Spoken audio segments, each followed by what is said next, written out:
she doesn't even have a campaign theme. That's why the American voter needs to wake up and look at her voting record. You have to look at these issues. What is she going to do to our country? As Vice President Harris continues to hold the advantage in the 2024 election, the visibly depressed Trump-supporting hosts of Fox and Friends had a bit of a group therapy session this morning in which they gave vent to their frustration towards the American people for not embracing their MAGA cult leader.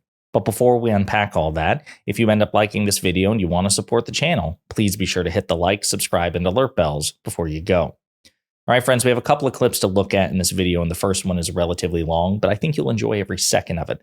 So as you know, Vice President Harris is dominating the polls, the fundraising, the overall energy, but we have 3 months before the election, so that may change. We have to keep that momentum up and take nothing for granted.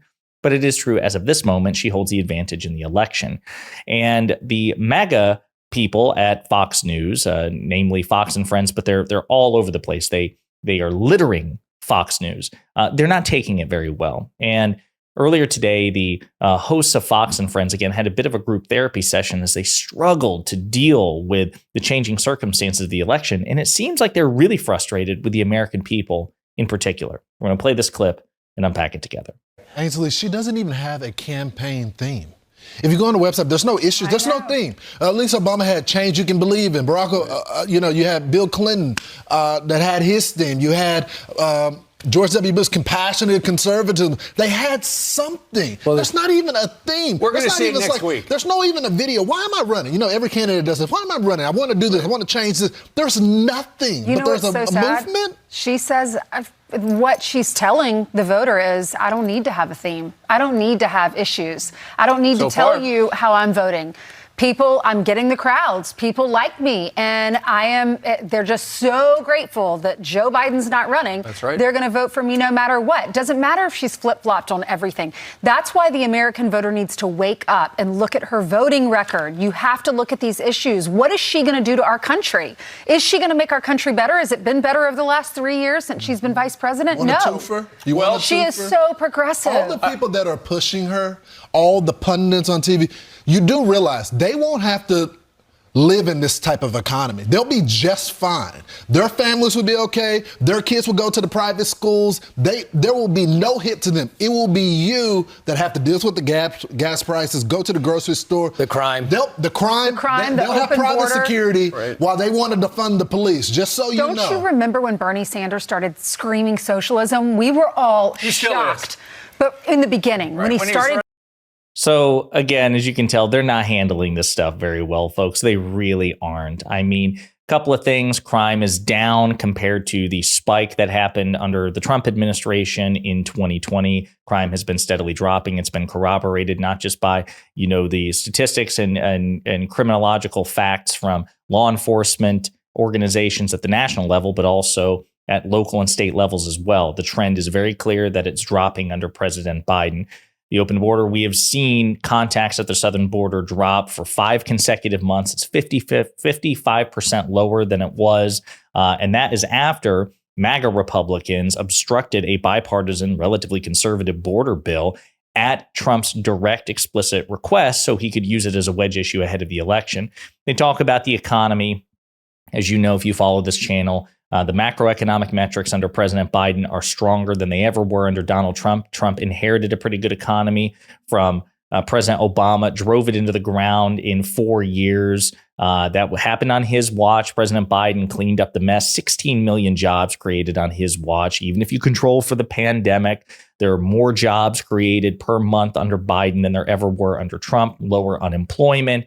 Record-breaking stock market performance, GDP growth, which is higher than it ever was under Trump, wage gains, inflation. Yes, it's down, but prices are still too high. But inflation was a global phenomenon. Had Trump managed the COVID pandemic better, perhaps we wouldn't have gotten to this place. But again, it's a global phenomenon that the United States is managing better than any other peer nation. And the reason that prices are still so high is because of corporate greed. Who's likely to do better about managing that? Republicans or Democrats? Probably Democrats, because Republicans love to cozy up to corporations much more than Democrats ever do. But you hear and you see the despair on their faces and hear it in their voices. They're so upset. The American people need to wake up. I mean, it's just so funny that they think that that's a persuasive argument. I mean, I agree that the American electorate can be quite irrational. And of course, I can say that because I'm not a member of the Democratic Party in terms of like its leadership, right? I understand that politicians would have a really hard time pointing their finger at the American voter. But it is true that we very often have an irrational, voting electorate. But that usually advantages Republicans. Republicans are advantaged by the short-term memory of the American people and the tendency to grade Republicans on a curve. What they're freaking out about now is that as of this moment, it's not working for them.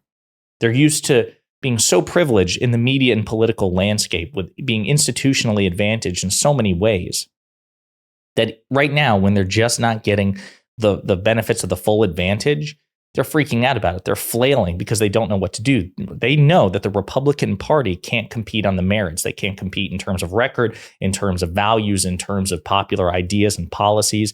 They're freaking out. Why isn't everything going our way with all these damn advantages? Well, how about you moderate your rhetoric? How about you pick a smarter, better, saner, more democratic candidate? How about you do those things? No. No, the American people need to wake up. You need to ignore the facts just to help us out politically. Pretty pathetic stuff. I'm going to play another clip here. On this tangent, you have Nate Silver, the former founder and former leader of 538, which is one of the most reputable polling aggregate organizations and pollster organizations. I would say he's probably the most famous pollster in America. Certainly one of the most and the most reputable. And he has since left 538, but he now has, according to his own data, his own Substack, his own operation, he has, as of this moment, Vice President Harris in the lead. And he recently was interviewed by MSNBC to break down some of the particulars as to why. And what he has to say is definitely going to hurt Fox News's feelings. We've seen momentum for Harris, with her rising consistently to about a 2.5-point lead in national polls. And more importantly, being a little bit ahead in Wisconsin, Pennsylvania, and Michigan. And so to what do you credit that? Is it women who are moving over toward Kamala Harris? Is it swing voters who say they've made up their minds? Or how have you changed your forecast? I mean, Donald Trump is not a very popular candidate, right? He lost the popular vote twice, lost the Electoral College last time. She has, I think, overperformed, I think, most people's expectations. But Democrats are actually pretty good at winning elections, right? They won in 2020. They had a good 2022, a good 2018. So maybe just a league average or league average plus Democrat is good enough to beat Trump. Although remember, the Electoral College has twice in the past 6 elections gone against Democrats when they won the popular vote. And the polls have been in error a couple of times, right? We saw Trump overperform his polls by a pretty wide margin the last time around. So that's why it is. I mean, if you're a poker player, then 54-46, that's an edge that you take. But for all intents and purposes, 50-50 jump ball toss up. So certainly, I mean, you're dealing with. So Silver is making abundantly clear that, number one, the election is not over. The election isn't being held today. It's being held on November 5th. There's still plenty of time for Trump and Republicans to exploit their institutional advantages and take the lead again. But right now, technically, Harris is in the lead. If you had to bet, he says you should probably bet on Harris as of this moment, but it's still relatively close. And part of the reasons for that is, again, he's talked about these things the way we talk about it, which is that Donald Trump is not popular. Fox and friends will never admit that. They may be too stupid and delusional to recognize it themselves, but it's simply a fact. Donald Trump was not, is not, and will never be popular. When he was president, he could never crack 50% approval rating. We talked about this. No matter what advantages he has, being out of office for 4 years, the benefit of nostalgia from the American people who sometimes struggle with time. Sometimes they forget that Donald Trump was president during the worst of COVID, the worst of the mismanagement of COVID, which was 2020. And so, again, they indulge in grading him on a curve. And yet even then, and even after being shot in the head and benefiting from whatever sympathy you can milk from a situation like that, he only got to 40% approval. He was, and shall always be an historically unpopular politician.